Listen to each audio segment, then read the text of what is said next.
সরকার কোনো সিদ্ধান্ত নিতে যায় সেটা কোন রাজনৈতিক দল যারা সনদে স্বাক্ষর করেছে তাদের উপরে কোনো দায় দায়িত্ব বর্তাবে না বা মানতে বাধ্য নয়। এই মেসেজটা দেওয়ার জন্য আজকে আমাদের এই সংবাদ সম্মেলন।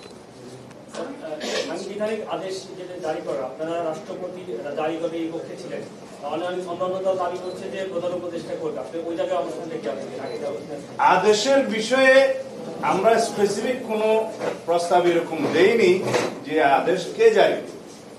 আমরা একটা সাংবিধানিকতার মধ্যে আছি, সাংবিধানিকভাবে এই সরকার শপথ নিয়েছে, সবকিছু আইনানুগ ভাবে চলছে। তা এখন কোন অধ্যাদেশ জারি করার ক্ষমতা এই সংবিধান অনুসারে রাষ্ট্রপতির।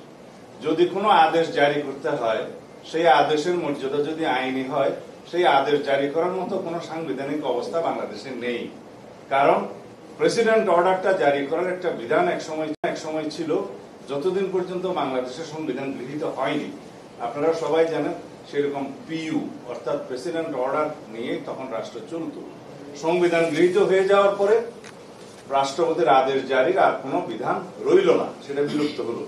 এখন কি রকম আদেশ দিবে, সেই আদেশের মর্যাদা কি আইনি মর্যাদা হবে, সেটা এখনো সরকার নির্ধারণ করেনি।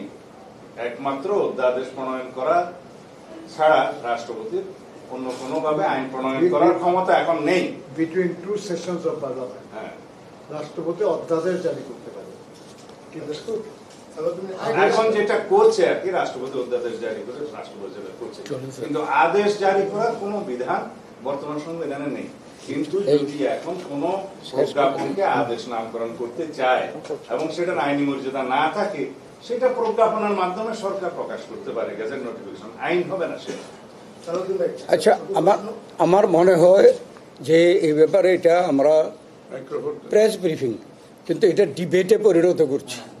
এটা ডিবেটে পরিণত করার কোনো সুযোগ নাই। এই গণভোট ইস্যুতে রাজনৈতিক দলগুলোর আলোচনার সুযোগ আছে কিনা, সেটা সরকার যদি আলোচনার জন্য আহ্বান জানায়, সেই ক্ষেত্রে আলোচনার সুযোগ থাকতে পারে, রাজপথে তো নয়। সরকার কি আপনার রাজনৈতিক দলগুলোর সঙ্গে আলোচনার আহ্বান জানিয়ে রাজনৈতিক দলগুলোকে মুখোমুখি করার চেষ্টা করছে? না, সেরকম কোনো প্রস্তাব তো আমাদেরকে দেয়া হয়নি। সেটা আচ্ছা, আমি